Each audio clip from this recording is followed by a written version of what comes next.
सोचिए, अगर कल सुबह आप उठें और दुनिया का नक्शा पूरी तरह बदल चुका हो। मिडिल ईस्ट की एक चिंगारी जो पिछले 45 सालों से सुलग रही थी, आज एक परमाणु ज्वालामुखी बन चुकी है। ईरान के सर्वोच्च नेता खामेनी की मौत और उसके चंद घंटों बाद शुरू हुआ अमेरिका और इजराइल का सबसे बड़ा हमला। क्या हम वर्ल्ड वॉर 3 के पहले दिन में दाखिल हो चुके हैं?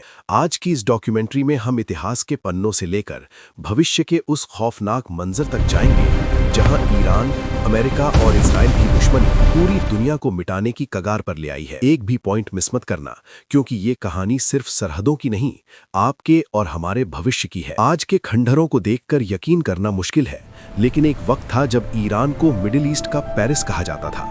1970 के दशक तक अमेरिका और ईरान के बीच की दोस्ती महज राजनीतिक नहीं बल्कि जिगरी थी। ईरान अमेरिका के लिए सोवियत संघ के खिलाफ एक मजबूत ढाल था और बदले में अमेरिका ने ईरान को अपनी सबसे आधुनिक तकनीक और हथियार दिए थे। लेकिन इस चमक धमक के पीछे एक उबाल था। ईरान का एक बड़ा तबका शाह के पश्चिमीकरण और उनकी तानाशाही से नफरत करता था। पेरिस में निर्वासन काट रहे एक मौलवी आयतुल्ला खुमैनी के टेप कैसेट्स ईरान की गलियों में आग की तरह फैल रहे थे। खुमैनी का संदेश साफ था, शाह अमेरिका का पालतू कुत्ता है और हमें अपनी इस्लामी पहचान वापस चाहिए। 1979 की शुरुआत में शाह को भागना पड़ा और आयतुल्ला खुमैनी का राज शुरू हुआ। रातों रात ईरान एक आधुनिक राजशाही से बदलकर एक कट्टर इस्लामिक रिपब्लिक बन गया। खुमैनी ने अमेरिका को ग्रेट सैटन यानी बड़ा शैतान करार दिया। दोस्ती नफरत में बदल चुकी थी, लेकिन असली जख्म अभी बाकी था। नवंबर 1979 में ईरानी छात्रों ने तेहरान स्थित अमेरिकी दूतावास पर धावा बोल दिया और 52 अमेरिकियों को बंधक बना लिया। उनकी मांग थी, शाह को ईरान वापस भेजो ताकि उन्हें फांसी दी जा सके। अगले 444 दिनों तक पूरी दुनिया ने टीवी पर अमेरिका की लाचारी देखी। अमेरिका ने उन्हें छुड़ाने के लिए ऑपरेशन ईगल क्लॉ भेजा, लेकिन वो रेगिस्तान में क्रैश होकर बुरी तरह फेल हो गया। इस अपमान ने अमेरिका के स्वाभिमान को झकझोर कर रख दिया। जनवरी 1981 में जब बंधक रिहा हुए, तब तक बहुत देर हो चुकी थी। अमेरिका ने ईरान से सारे रिश्ते तोड़ लिए। वो दूतावास जो कभी दोस्ती का प्रतीक था, अब जासूसी का अड्डा कहलाने लगा।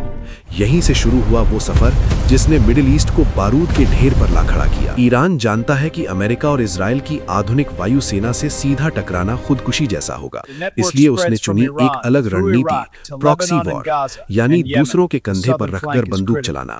ईरान ने इजराइल की सीमाओं पर अपनी प्रॉक्सी सेनाओं का एक अभेद्य जाल बिछा दिया है। लेबनान में हिजबुल्ला, जिसके पास 1.5 लाख से ज्यादा मिसाइलें हैं, गाजा में हमास, जिसने दशकों से इजराइल की नींद उड़ाई है, और यमन में हूथी, जो लाल सागर में जहाजों को निशाना बनाकर दुनिया की अर्थव्यवस्था हिला रहे हैं।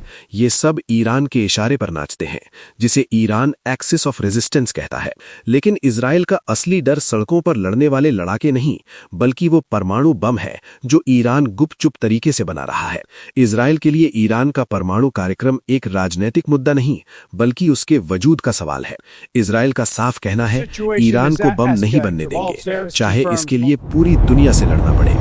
जवाब में इजराइल ने शुरू की एक गुप्त जंग। 2010 में अमेरिका और इजराइल ने स्टक्सनेट नाम का एक खतरनाक डिजिटल वायरस ईरान के परमाणु कंप्यूटरों में छोड़ दिया, जिसने बिना एक भी गोली चलाए उनके हजारों सेंट्रीफ्यूज तबाह कर दिए। इतना ही नहीं, ईरान के टॉप परमाणु वैज्ञानिक मोहसिन फखरीजादे की तेहरान के पास एक रिमोट कंट्रोल मशीन गन से हत्या कर दी गई। इजराइल ने संदेश दे दिया, हम तुम्हारे घर के अंदर घुसकर मारेंगे। लेकिन इन सब हमलों के बाद भी ईरान नहीं झुका। उसने अपनी परमाणु तकनीक को जमीन से सैकड़ों फीट नीचे पहाड़ों के अंदर फोर्डो जैसे बंकरों में छिपा दिया। अब ये एक ऐसी चूहे बिल्ली की दौड़ बन गई है जहां इजराइल को पता है कि उसके पास समय बहुत कम है। इस गुप्त जंग में एक समय ऐसा आया जब ईरान को लगा कि उसका आर्क आर्किटेक्ट सुरक्षित नहीं है। 3 जनवरी 2020 को बगदाद में अमेरिकी ड्रोन हमले में कासिम सुलेमानी का खात्मा इस बात का सबूत था कि अमेरिका और इजराइल अब केवल साइबर अटैक तक सीमित नहीं रहेंगे। ईरान का जवाब भी ऐतिहासिक था।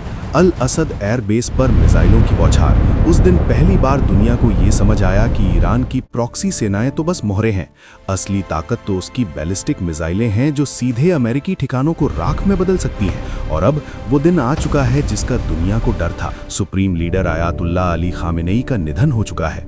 तेहरान की गलियों में एक सन्नाटा है, लेकिन बंद कमरों में सत्ता की भूख बढ़ गई है। खामेनेई का जाना ईरान के लिए किसी बड़े भूकंप से कम नहीं। जिस दिन उनकी कुर्सी खाली हुई, ईरान के भीतर दो शक्तियां आमने सामने आ गई। एक तरफ IRGC है, जो अपनी सैन्य शक्ति के दम पर सत्ता पर कब्जा जमाना चाहती है। दूसरी तरफ वो आम जनता है, जो दशकों के दमन और पाबंदियों के बाद अब आज़ादी की सांस लेना चाहती है। ये दोनों गुट अगर आपस में भिड़ गए तो ईरान में जो गृह युद्ध शुरू होगा वो मध्य पूर्व की सीमाओं को मिटा देगा। ईरान की इसी अंदरूनी अस्थिरता को इजराइल अपने अस्तित्व के लिए एक मौका मान रहा है। जब ईरान अपने ही लोगों के साथ जंग में व्यस्त होगा, तब इजराइल का ध्यान अपने सबसे बड़े दुश्मन के परमाणु सपनों को ध्वस्त करने पर होगा। नतांज और फोडो जैसे भारी सुरक्षा वाले केंद्रों पर इजराइल का एक निर्णायक हमला पूरे खेल को पलट सकता है। इजराइल का साफ कहना है, हम इंतजार नहीं करेंगे कि ईरान बम बनाए, हम उसे बनने से पहले ही तबाह कर देंगे। और यही वो बिंदु है जहां से ये संघर्ष एक फुल स्केल वॉर में बदल जाएगा।